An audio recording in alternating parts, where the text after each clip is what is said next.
तो संतोष, अभी मुझे जानना है कि आपके हर्डल्स इंग्लिश प्रिपरेशन में क्या क्या रहे। आपने बताया कि आप हिंदी मीडियम के थे और इंग्लिश आपके लिए एक चैलेंज रहा है। सो मैं ये जानना चाहता हूँ कि हिंदी मीडियम से होने के कारण इंग्लिश प्रिपरेशन में एक साइकोलॉजिकल दबाव पहले से ही होता है, आपको क्या क्या प्रॉब्लम्स आई और आपने उसको कैसे ओवरकम किया? सबसे बड़ी प्रॉब्लम होती है कि हम पूरा सेंटेंस पढ़ लेते हैं, उसके बाद हमें ये नहीं पता चलता कि हमने पढ़ा क्या है। जैसे हमने पूरा पैसेज पढ़ लिया और पैसेज पढ़ने के बाद ये नहीं पता चलता था कि उस पैसेज में लिख क्या रखा है। हमें 4 से 5 बार पैसेज पढ़नी पड़ती थी, समझना है पैसेज, तो ऐसे ही टाइम अधिक चला जाता था। जैसे एरर की क्वेश्चन है, पूरा क्वेश्चन पढ़ लेते थे तो हमें यही नहीं समझ में आता था कि क्वेश्चन क्या है, एरर तो निकालने की दूर की बात है, क्योंकि जो हमारी थी वोकैब काफी कमजोर थी। वोकैब कमजोर होने से हम क्वेश्चन को सॉल्व नहीं कर पाते हैं। ठीक है, तो संतोष, अभी इंग्लिश की प्रिपरेशन में अगर हम आते हैं तो आपने कहा वोकैब एक कमजोरी है जिसकी वजह से बहुत प्रॉब्लम्स होती है। तो मैं इंग्लिश में अगर आपसे पूछूं कि एक वोकैबुलरी हो गया सेक्शन, ग्रामर हो गया, देन अनसीन पैसेजेस हो गए, इन तीनों को तैयार करने के लिए आपने क्या क्या स्ट्रैटेजी अपनाई और कैसे इनको तैयार किया, क्या कंटेंट यूज किया, क्या बुक्स यूज करी, इसके बारे में थोड़ा बताएं। मैंने वोकैब के लिए क्रिस्टोफर सर की BMW बुक को फॉलो किया था और ग्रामर के लिए नीतू मैम की वॉल्यूम 1 बुक को फॉलो किया था और मैं MB पब्लिकेशन से प्रीवियस ईयर के क्वेश्चन सॉल्व करता था और न्यूज़पेपर पढ़ता था। न्यूज़पेपर पढ़ने से सबसे अधिक बेनिफिट ये हुआ कि जिस पैसेज को मैं पहले 4 से 5 बार पढ़ के समझता था उसको मैं एक बार में समझने लगा। न्यूज़पेपर पढ़ने से मेरी बेसिक अंडरस्टैंडिंग डेवलप हुई, क्योंकि किसी भी क्वेश्चन में आप देखेंगे बेसिक अंडरस्टैंडिंग बहुत इंपॉर्टेंट है, क्योंकि अगर कोई एरर निकालना है तो हम बेसिक अंडरस्टैंडिंग से भी बता सकते हैं। अगर हमें एग्जैक्ट आंसर नहीं पता है मगर अगर हमारी बेसिक अंडरस्टैंडिंग अच्छी है तो हमें ये लगेगा कि यहाँ पे कुछ गड़बड़ है, तो उसको अगर हम मार्क करेंगे और फिर जब ऑप्शन आंसर देखेंगे तो हम पाएंगे कि हमने सही मार्क कर रखा है। तो मैंने बेसिकली 3 ही बुक फॉलो की थी, एक क्रिस्टोफर सर की BMW बुक, एक नीतू मैम की वॉल्यूम 1, वॉल्यूम 2 और MB पब्लिकेशन की प्रीवियस ईयर। सो न्यूज़पेपर पढ़ने में आप कितना समय प्रतिदिन देते थे संतोष? मैं newspaper around 50 to 60 minute daily पढ़ता था। और कौन से सेक्शंस पढ़ते थे उसमें आप? मैं मैक्सिमम स्पोर्ट्स के सेक्शन पढ़ता था, जो सेक्शन मुझे अच्छे लगते थे मैं उन्हीं को पढ़ता था।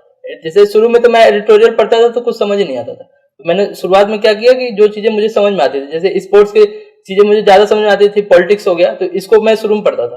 फिर 1-2 महीने बाद क्या हुआ कि चीजें मुझे एडिटोरियल की भी समझ में आने लगी, तो मैं धीरे धीरे स्पोर्ट्स से एडिटोरियल की तरफ आ गया। तो न्यूज़पेपर में क्या आप वर्ड्स को भी अंडरलाइन करके उनकी मीनिंग कहीं लिखते थे संतोष, या फिर आपका बस ये था कि न्यूज़पेपर पढ़ना है? नहीं, मैं न्यूज़पेपर पढ़ता था और उसकी मीनिंग को लिखता था। मेरा था कि मैं केवल डेली 15 मीनिंग लिखता था। जैसे मैंने न्यूज़पेपर पढ़ा, अब मुझे 30 से 40 वर्ड की मीनिंग नहीं पता, मैं पूरे की नहीं लिखता था। मेरी स्टार्टिंग की केवल 15 वर्ड्स जो थे जिनकी मीनिंग नहीं पता होती थी, केवल उन्हीं को लिखता था, क्योंकि मुझे पता था कि मैं एक दिन में केवल 15-20 ही मीनिंग याद कर सकता हूँ, तो ज्यादा लिखने का मुझे मतलब ही नहीं है। मैं केवल 15-20 की मीनिंग लिख लेता था, उसको याद करता था और बाकी को केवल पढ़ के समझने की कोशिश करता था कि इसका मतलब क्या है। तो संतोष, मीनिंग जो आप याद करते थे उनको क्या सेंटेंस में यूज करके याद करते थे या फिर सीधा डिक्शनरी से उसकी मीनिंग लिख देते थे कॉपी में? नहीं, मैं मेरियम-वेबस्टर डिक्शनरी यूज करता था। तो जैसे उसमें आप कोई भी सेंटेंस लिखेंगे तो उसके बाद उसका यूज दिया होता है, जैसे 2-3 सेंटेंसेस दिए होते हैं, तो मैं उन दोनों 2-3 सेंटेंसेस को देखता था कि उसमें क्या लिख रखा है, कैसे यूज कर रखा है।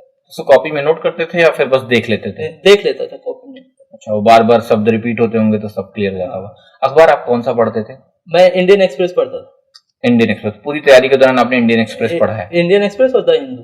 सो जो भी न्यूज़पेपर रीडिंग का आपका एक्सपीरियंस था, आप क्या हर एस्पिरेंट को रिकमेंड करोगे न्यूज़पेपर पढ़ने के लिए? हाँ, न्यूज़पेपर पढ़ने से आपका सबसे अधिक बेनिफिट ये होगा कि आपकी बेसिक अंडरस्टैंडिंग डेवलप होगी, और आपकी रीडिंग स्पीड बढ़ जाएगी, जो आपको एग्जाम में बहुत ही बेनिफिट होगा।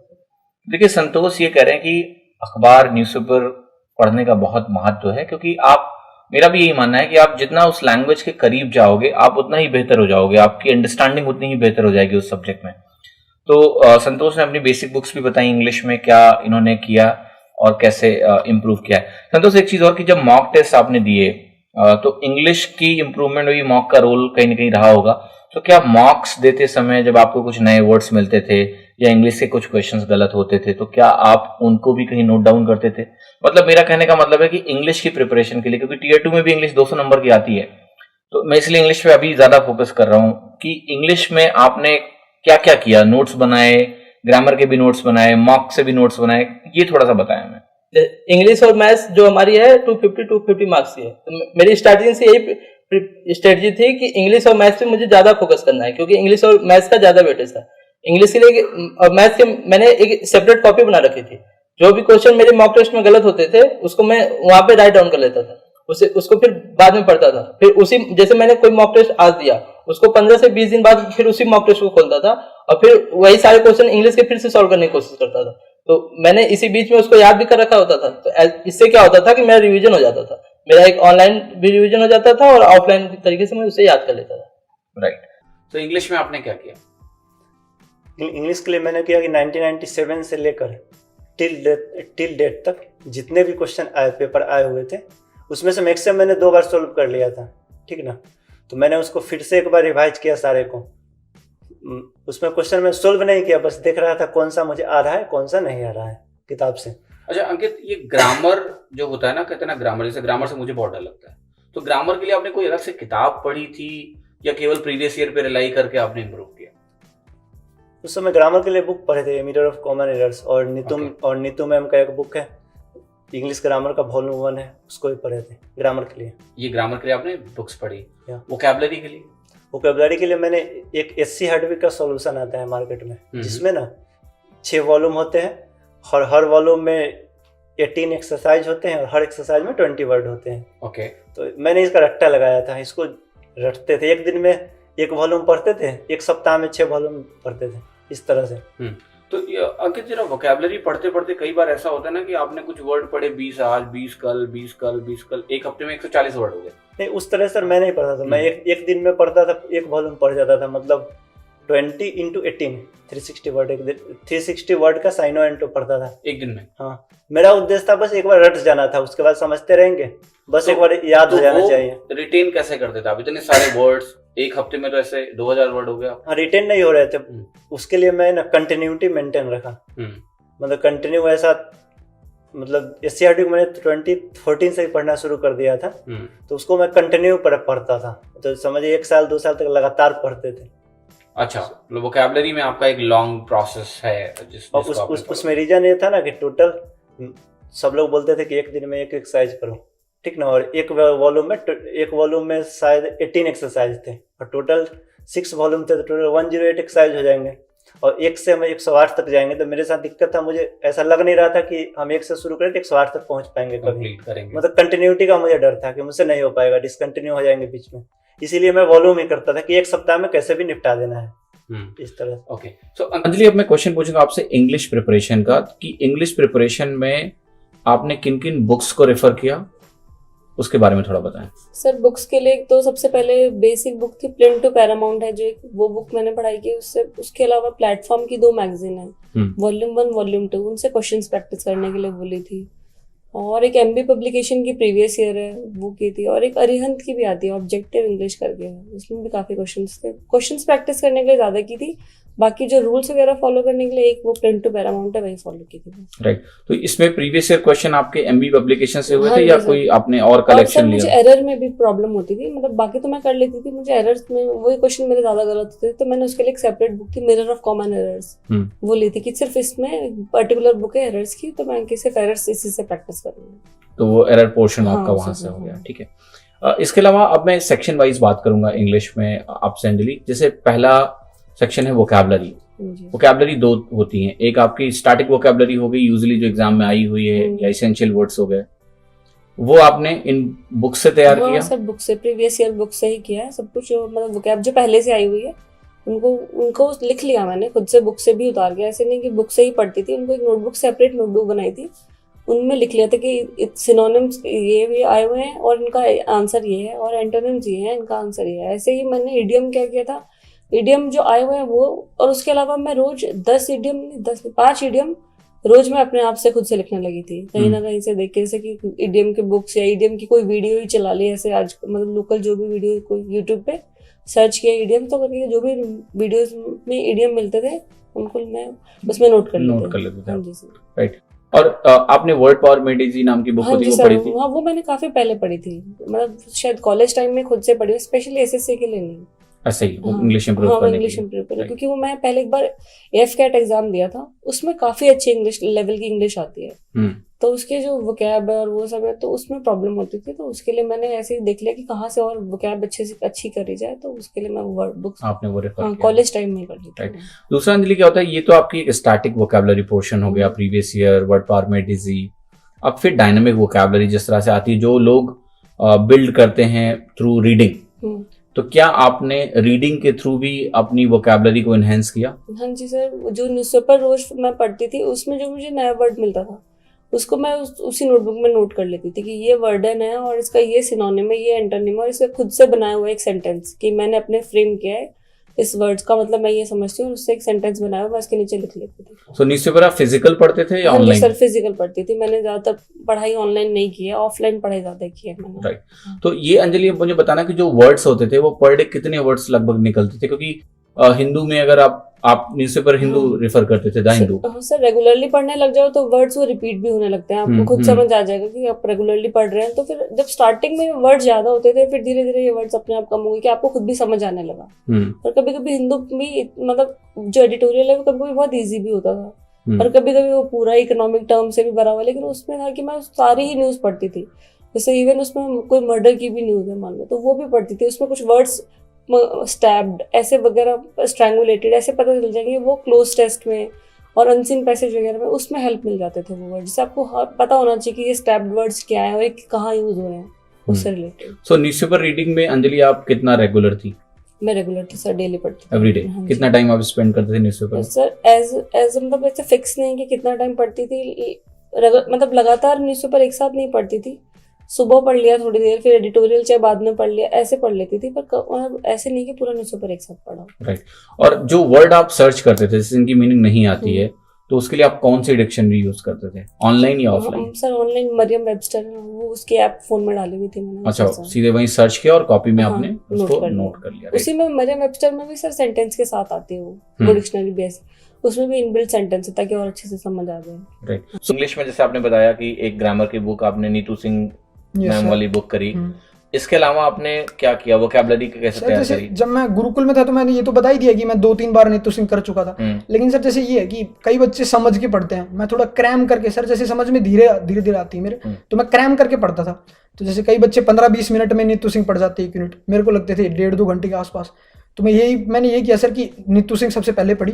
अगर मैंने एक बार नीतू सिंह पढ़ ली तो अगले बार जब मैं नीतू सिंह पढ़ रहा हूँ उसके साथ साथ मैंने मिरर ऑफ कॉमन एरर उठाई, मिरर ऑफ कॉमन एक्सरसाइज की 51 क्वेश्चन किए उसके पीछे के। और सर नीतू सिंह उसके साथ साथ हर बार, सर मेरा मेन यही है कि मैंने जितने बार सर नया पढ़ा है उससे पहले मैंने कोशिश की मैं पुराना पूरा पढ़ूं फिर नया पढ़ूं। अच्छा, रिवीजन तुरंत। कोई भी यूनिट पढ़ी है मैंने, अगर मैं फिर से अगर ट्री को पढ़ना चाह रहा हूँ तो सबसे पहले मैंने जितने सोर्स से मैंने पहले ट्री को पढ़ रखे, उसमें टाइम लगता था 3-4 दिन, ऐसा लगता था कि खराब ही हो रहे हैं, लेकिन सर बहुत यूज है, मतलब एफिशिएंटली यूज किया मैंने उनको उन दिनों को। सर फिर यही करता था कि पहले जो पढ़ दिया उसको पढ़ूं फिर मैं नया पढ़ता था। और सर इंग्लिश में सर फिर sir mirror of common error पढ़ी, मिरर ऑफ कॉमन एरर पढ़ के 51 क्वेश्चन उसके पीछे कर लिए। फिर एसपी बख्शी सर मैंने पढ़ के देखी, लेकिन मुझे लगा नहीं कि सर मैं पढ़ नहीं पाया, कहीं ना कहीं मैं बोलता हूँ मैं इंग्लिश में वीक था मैं, तो मैं पढ़ नहीं पाया। तो सर मैंने उसके पीछे 15 क्वेश्चन के 2 बैच से होते हैं, बस वो 30 क्वेश्चन करता था मैं हर एक्सरसाइज से बस। अच्छा, मतलब आप उसकी थ्योरी वोरी नहीं पढ़ते थे? थ्योरी वोरी कुछ नहीं पढ़ता था सर मैं। तो सर मैंने प्री से पहले मैंने जितने बार हो उसके मैंने यही किया, Neetu Singh, mirror of common error की एक्सरसाइज और उस सर मतलब पूरी थ्योरी, और सर एसपी बख्शी की सिर्फ एक्सरसाइज, बस यही पढ़ा है मैंने जितना ग्रामर में उसके। फिर सर प्री से पहले ही सर जैसे अब उसके बाद ये हो गया था कि मैं एरर सर यूनिट वाइज कर रहा हूँ तो हर एक एरर पिक कर लेता था, लेकिन सर जब कॉमन देता था तो नहीं कर पाता था। तो इसके लिए सर फिर मैंने किरण प्रीवियस ईयर जो थी 7300, सर फिर वो पूरी कॉमन एरर हो गया सर, सब कुछ किया उसमें से मैंने। तो सर उससे बहुत फायदा हुआ मुझे, एक बार फिर से कर ली तो फिर मैं बहुत अच्छा हो गया था। मतलब सर जैसे फिर मेरा बीच में सर प्री से पहले एक CWC वेयर हाउसिंग का टेस्ट हुआ था प्रीलिम्स, सर उसमें मैं सोच नहीं सकता मेरे 30 में से 29 ठीक हो गए थे, सिर्फ एक गलत हुआ था। और एक वो टाइम था सर कि मैं पहले सर -2 भी आए हुए हैं मेरे इंग्लिश में। जैसे पहले कैसे होता था सर कि जब टेस्ट देते थे तो सर मैथ्स सर स्पीड तो थी नहीं, तो सर मैं कई बार तो ऐसा होता था मैथ्स पे पहुंचे टाइम खत्म, और सर धीरे धीरे जब करने लगा तो कहीं ना इंग्लिश पे पहुंचता था। अब इंग्लिश इतनी अच्छी नहीं थी, कई बार माइनस में आ जाते थे। अब सर स्टार्टिंग में ऐसा हुआ कि जब मैं सर करता था तो कई बार तो 10-12 तक पहुंच गए थे, लेकिन जब मैं सोचा कि नीतू सिंह पढ़ ली मैंने, फिर भी मेरा स्कोर 5-6 ही आ रहा है। सर धीरे धीरे करता गया मैं, फिर धीरे धीरे मार्क्स बढ़ते गए। राइट। नवीन, एक चीज और की वोकैबुलरी का जो सेक्शन है, हाँ सर, इसको एक तो आपने बताया जो बेसिक बुक्स हैं उससे आपने करा, रट लिया आपने वोकैबुलरी को, मैं ये जानना चाहता हूँ कि वोकैबुलरी के लिए क्या आपने रीडिंग का भी इस्तेमाल किया कि न्यूज़पेपर पढ़ पढ़ के वोकैबुलरी नोट करते हैं लोग, नॉवेल्स पढ़ते हैं, आपने क्या किया? सर जैसे ये रीडिंग वाला तो सर मेरे इंग्लिश में थोड़े बहुत मार्क्स कम हुए हैं, वो उसी की वजह से हुए हैं सर। मैंने रीडिंग बहुत कम की। वोकैब सर मैंने बहुत पढ़ी है, मतलब मैं बोल रहा हूँ ना कि क्रैम करने में मैं सर परफेक्ट हूँ कहीं ना कहीं। तो सर मैंने सर वोकैब बहुत पढ़ी है। जैसे वोकैब मैंने सर सबसे पहले सर, जैसे अब मैं गाँव से हूँ सर, तो अंदर ना मतलब कहीं ना कहीं एक फोबिया होता है कि यार नहीं हो पाएगी। तो सर पहले SK डमीवाल की सर 2 बुक आती है। अब तो सर बहुत पब्लिकेशन की आने लगी कि सर पिक्चर दिखा के सर आपको याद, जैसे सर एसिडुअस है वर्ड, तो उसमें ऐश सर काटा, फिर सर उसको गधा दिखा दिया और सर उससे दिखा, सर वो हमेशा याद रहता है। एसिडुअस मतलब मेहनती, गधा मेहनती होता है मतलब मेहनती। तो सर ऐसे सर मतलब 2-3 बार पढ़ते ही मेरे लगभग वो याद हो गई थी थ्रू पिक्चर्स। हाँ सर। अब उनकी क्या खासियत है कि वो SSC में मेनली प्रीवियस ईयर ही आता है सर, रिपीट होता है वही। तो सर उनकी क्या खासियत थी, उन्होंने 2 बुकलेट के अंदर प्रीवियस ईयर पूरा कवर कर रखा है। तो सर फिर उससे लगने लग गया था कि ये पढ़ने के बाद अब मेरे मार्क्स, सर वही है असली चीज कहाँ पता चलती है कि आपके मार्क्स इंक्रीज हो रहे हैं, तभी किसी चीज का फायदा है। प्रीवियस ईयर क्यों पढ़ते हैं, क्योंकि वहीं कहीं ना कहीं मॉक टेस्ट में आते हैं, वही मार्क्स बढ़ते हैं। तो सर वो पढ़ने के बाद मैंने नीतू सिंह पढ़ी। फिर उसके बाद सर जब मैं गुरुकुल से चला गया, तब तक मैंने गुरुकुल में कंप्लीट कर लिया था सर। ये जब मैं गुरुकुल से चला गया सर के साथ, तो सर ने एक बात कराई, 2017 सेलेक्टेड है मैम से, नीतू दयाल मैम से।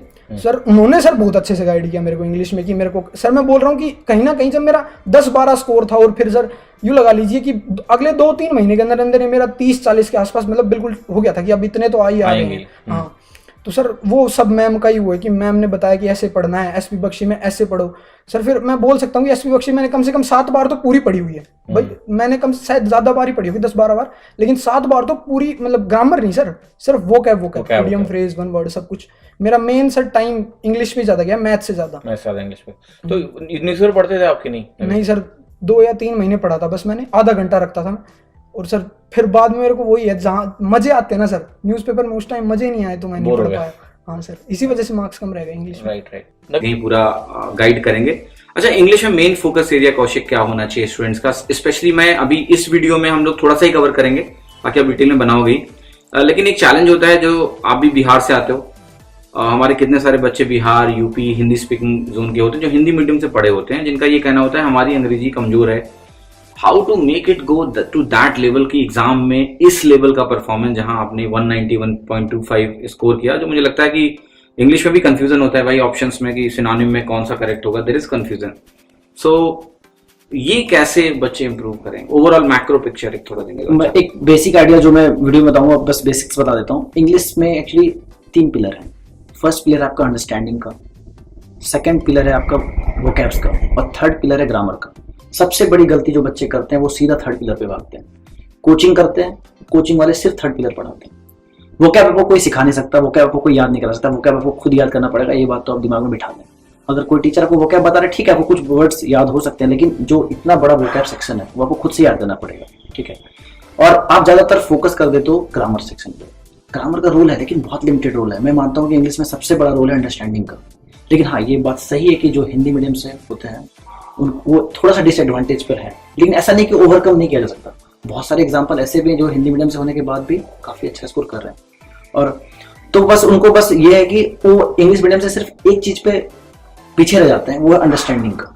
क्योंकि जो इंग्लिश में टेक्स्ट बुक पढ़ते हैं तो उनको पढ़ के समझ आ जाता है, ठीक है। ग्रामर तो इंग्लिश मीडियम वालों को भी नहीं आती, जो फैक्ट है। वोकैब उतनी अच्छी इंग्लिश मीडियम वालों को भी नहीं होती, बस बेसिक वोकैब जो होते हैं वही आते हैं। जो एग्जाम ओरिएंटेड वोकैब्स हैं उनको भी नहीं आती, बट वो यहाँ पर एडवांटेज ले जाते हैं कि उनको अंडरस्टैंडिंग अच्छी होती है, पढ़ के समझ आ जाता है। लेकिन हाँ इंग्लिश तो हिंदी मीडियम वालों को यहाँ पर थोड़ा एक्स्ट्रा एफर्ट लगाना पड़ेगा कि आप अंडरस्टैंडिंग डेवलप करें। उसके लिए सबसे बेस्ट है रीडिंग। आप रीड करें, रीड करने से ही अंडरस्टैंडिंग डेवलप होगा धीरे धीरे धीरे धीरे। न्यूज़पेपर कोई भी, कुछ भी, ऐसा नहीं कि द हिंदू ही पढ़ना है, कुछ भी, कोई नोवेल पढ़ लो, कुछ भी पढ़ लो, आपको बस रीड करना है, ये इंपॉर्टेंट है। उससे आपकी अंडरस्टैंडिंग डेवलप होगी, और जब तक अंडरस्टैंडिंग डेवलप नहीं होगी आप हमेशा डिसएडवांटेज पे रहोगे। तो आपको अंडरस्टैंडिंग डेवलप करनी पड़ेगी।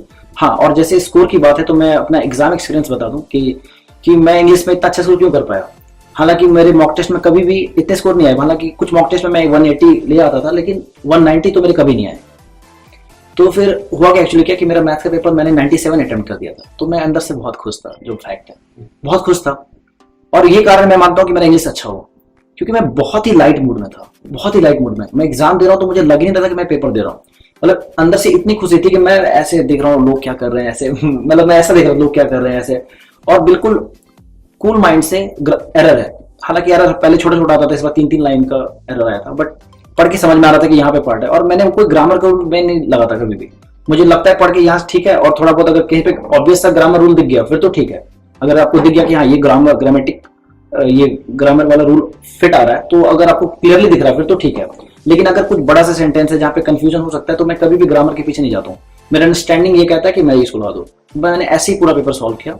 और अब चूंकि मैं बस एक ही बोलना चाहूंगा कि जो मैं बहुत ही ज्यादा लाइट मूड में था और मैंने अंडरस्टैंडिंग से काम लिया और ग्रामर पे ज्यादा नहीं गया, इस कारण से मेरा स्कोर इतना अच्छा आ पाया इंग्लिश में।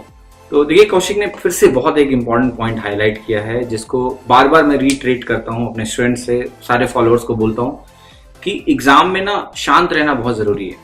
आपकी जो पूरी तैयारी है, इफ यू आर काम कंपोज शांत रह के अगर आप पेपर देते हो तो आपका पोटेंशियल बढ़ जाता है क्वेश्चंस को करने का, right. You can give more than the best even sometimes, है ना, क्योंकि यू आर फ्री। तो जब आपका दिमाग रिलैक्स्ड है ना, तो आप कम से कम इतना तो जरूर है कि आप अपने पोटेंशियल से नीचे खेल के नहीं आओगे। तो ये कई लोगों की ये बहुत बड़ी प्रॉब्लम है, सबकी प्रॉब्लम है कौशिक। हर कोई मुझसे बोलता है सर एग्जाम में दिमाग ठंडा रहता ही नहीं है। मैं उनको कहता हूँ ठंडा अगर रखोगे तो फायदे में रहोगे, because that is the only best thing you can do with yourself. You allow yourself to perform what you know. तो वो कौशिक भी हाईलाइट कर रहे हैं। देखिए टॉपर्स किसी और प्लैनेट से नहीं आते हैं, उनकी कुछ बेसिक ट्रेट्स हैं वो मैं आपको दिखा रहा हूँ। द काम नेचर, वो खुद ही कह रहे हैं कि जो शांत दिमाग उनका था कहीं ना कहीं, उसने बहुत मदद करी उनको कि he could perform to his full potential. That's very important.